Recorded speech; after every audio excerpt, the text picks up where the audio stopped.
Okay, so what we've gotten here is we got the tree together. We're spreading out. We're in the process of spreading out the branches. Unfortunately, this is going to be the final year for this tree, whether or not we move, because this tree is now shot. What you can't really see is in the back here, there's no lights at all. The back of the tree is not lighting anymore. I get the feeling it's a bad wire at this point. And also you can see right here in this general area, they're not lighting up. Oh, there's a bulb that's not lighting right there.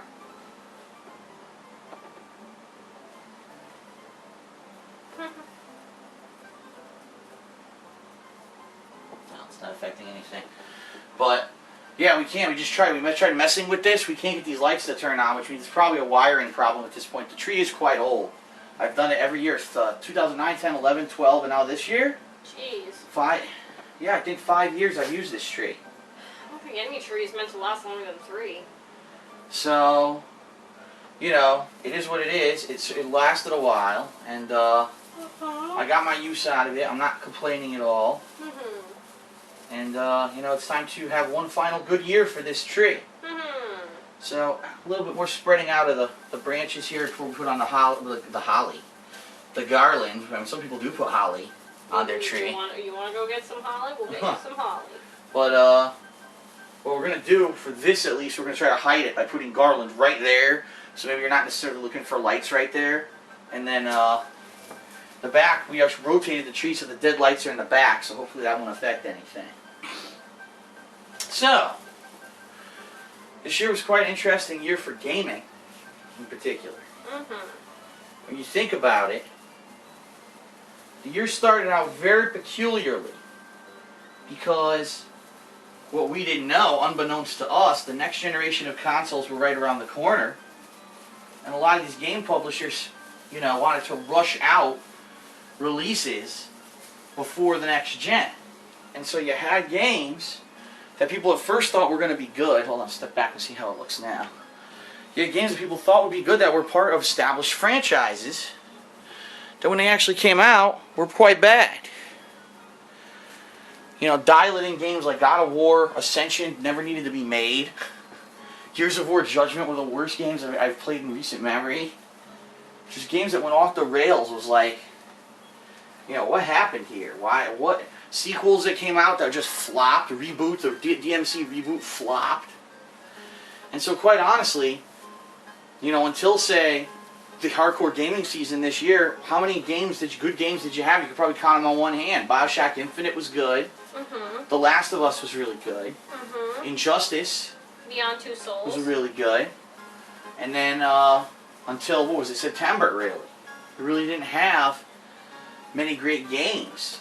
I know some people, of course, will argue with me and say, oh, it's because I don't play the right games or whatever, but when as you really... a whole. As a whole, I'm talking during that time. Yeah. It's freaking stapled to it. Is it? They stapled it on there? That's weird. Whoa, be careful. Yeah. Be careful, there's no staple stuck in this thing. Here, I'll check.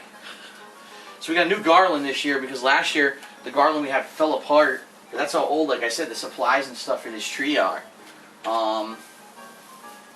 So yeah, so gaming as a whole was just weird this year. It felt like they really, like there wasn't anything going on earlier this year. There is a staple somewhere. Ooh. Well, let's be careful here. Don't tread lightly. I feel all along here I don't feel anything. It came off in the bag or fell on the floor.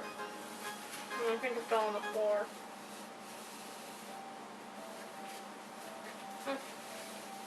There it is. No, that's not it. Shit, looked like it.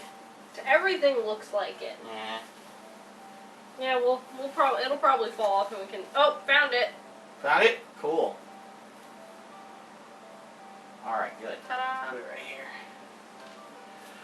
So yeah, so this year was interesting, and then of course when they announced, when we heard from Sony that the next generation was coming out, I was like, all right, well that kind of makes sense. It's a little different than previous years where, earlier in the year, maybe February, March, you'd get a couple good blockbusters that would come out, and you'd be like, wow, this year was so different. And of course, you had so many controversies this year. You had the Ubisoft Rayman debacle, where the game was ready to come out as a Wii U exclusive as it was planned, back in February, and they delayed the game 7 freaking months to make it cross-platform, and then the game flopped. Well, that's because they delayed it too long. Yeah, they delayed it till the same month as Grand Theft Auto, and it's like, what did you think would happen? Like, any chance you had of selling it Went down the toilet. diminished the moment that you decided to try to release it the same month as the game that everyone is going to want. Are you telling me that the little kids that play Rayman Legends might play Grand Theft Auto? Little kids, are you kidding me? That's the thing. They're trying to market it like it's for a little kid's game when really Rayman Legends is not. Rayman Legends is a very a difficult platformer that a little kid probably wouldn't even have the patience to play anymore. Kids don't have the patience for a lot of things. I You got know, news for you. back in the day, kids wanted to play the difficult Mario game or whatever. Not anymore. Now kids want what's easy and accessible right away. What can they jump into and learn immediately and not suck at so that they can feel like part of the gang? Oh, they're not gonna like Monopoly. And that's why you got games now like Minecraft, dumbed down games, where it's very easy to learn the gameplay. It's very, it's repetitive, but it's a time waster. It's fun. Like Sims? Yes, games like that. Take a look at the most popular games in the world. Angry Birds, Oh. And it's like the game has no substance to it at all. It's the dumbest game, but kids love it. And they eat it up. They eat that shit up. I liked Injustice. So really, who was the core audience of Rayman Legends? No, it wasn't kids. It was me. It was people who were into like hardcore platformers, people who played the first one. It was people who liked Rayman. I remember Right. I have Rayman Arena, and I still have. Well, we got it again on the PS2. I haven't played it yet, but I will eventually play Rayman Arena. It's my favorite Rayman game ever. I don't even know why it was my favorite. It just was. I spent hours on it. So they missed out on the target demographic of who they were, who's going to buy the game. So the people who bought the Wii U to play the game got screwed so that they could make it, multi-platform. When what they don't realize is that the people who would have bought it when it was multi-platform already bought a Wii U to play.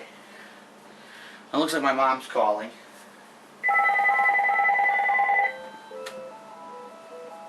I'll mute it and just let her leave a voicemail. Yeah, we called her earlier. Lower down. A little bit further back. Oh, I didn't see this. No, that was fine. I didn't see that was there. We're going to run out right in the middle. Well, we got another thing yet. Well, I think it's going to be a gold tree this year because I don't see how we're going to fit the blue on here. Well, we'll just have to have half the ornaments. Only the important ornaments this year, sweetie. Yes, there's so many controversies, so many debacles this year. The Xbox One. Oh my god, that was horrible. I don't know what they were thinking, putting a project of that caliber in the hands of one dude who basically was in charge of it. And in fact, it's funny because everyone talks about Don Matrick, and they blame him. I don't blame him overall. I mean, we like to make fun, he's in my videos and stuff. But the bottom line is they put so much creative control for this new next-gen product into the hands of one guy who would oversee the whole project, that obviously if there was one design flaw that no one wanted, then it was going to fuck the whole project over, and that's what happened. In fact, after after the whole debacle, Microsoft basically said they were restructuring so that Don Matrick would only be in charge of hardware, other people would be in charge of software and the online components of the Xbox One, and Don Matrick basically said, well, I see this as a demotion then. So I'm not taking it, and that's when he left and we went to Zynga. One failing ship to another. But it's like, whose fault really was it? I mean, there was no oversight. They put the whole project in this guy's hands. He thought he knew what the next gen would be, what would take us to the next gen. He implemented his plans, only then did he find out that no one wanted it. And this is the problem with a lot of these companies, including Microsoft and Nintendo as of late.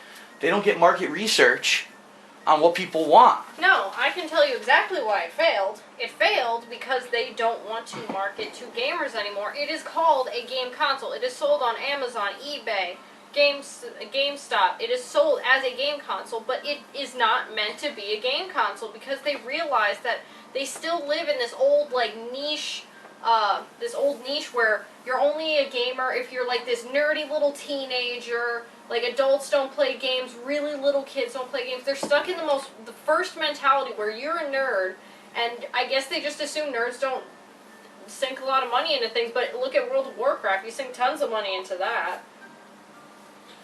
And well, I do think you're right in that they wanted to diversify. They wanted to basically appeal to people who weren't necessarily just hardcore with gamers. television. But the problem is, they were for a large part of the previous console generation, they were the market leader. In fact, until only very recently did the PS3 catch up and then actually surpass the Xbox 360. So I guess they figured they took it for granted. They took it for granted that they thought they were going to get the gamer base, when in reality that's not true. Well, when you focus on television, which is already, let's face it, kind of becoming defunct. I can't tell you the last time I watched television. Actually sat down and watched it for more than a half hour.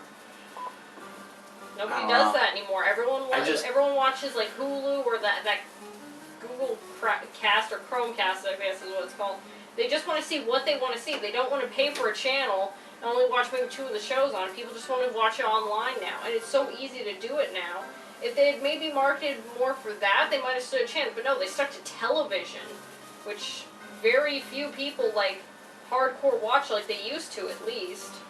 And of course, they keep shoving their harebrained ideas in your face to fucking connect that no one wants. Yet they force you to buy it with the system, and it doesn't even fucking work. Again. You mean like that guy that sent you the message about his Xbox? 2 times in a row, they make a connect, and it doesn't work. I just don't understand. What were you thinking? You sold it once, it didn't work. People complain. You sold it again. It still doesn't work. And now it's mandatory. Before it wasn't. Right, they force you to buy it. It's like this complete lack of market research. If they'd done their research, they would have realized that most of the people who bought the Xbox 360 didn't want to connect, and the ones that bought it were disappointed with it. And that it's a kiss of death to force something that people don't want down their throats. You mean like Google Chrome or Google Plus does? It's basically one and the same. Things people didn't want it but are forced to deal with. Why is every big company now forcing certain things down people's throats? Because they think they know better than the consumer, and that's what they're gonna fucking find out. The only reason that they're surviving now is because it's a burgeoning industry. When the gaming industry starts to slow down like everything else, they're gonna find that they're not gonna be able to do this kind of shit anymore. Today, alright, I don't like the Kinect. Microsoft looks like they're anti-gamer, but I'll still buy the Xbox One. There's going to be a day when people are going to say, fuck this, we're not buying shit. We're done. We're done with you treating us like this. Treating us like little kids and basically saying you know better than us or what we want for the future. No, we know what we want. It's not what you have. And there's going to come a day when it's not going to fly anymore. I'm just going to leave this back here like this. The consumer really stopped being the key focus, I think, after the PS2 and Xbox. Because even then, the Xbox 360 and PS3, think about it, they added stuff that you necessarily didn't use. And they made you pay for online on Microsoft, so that just sucked. Not bad. Alright, so I guess we'll come back and we're going to start putting the ornaments, and probably the star was last, but put the ornaments on the tree and we'll continue.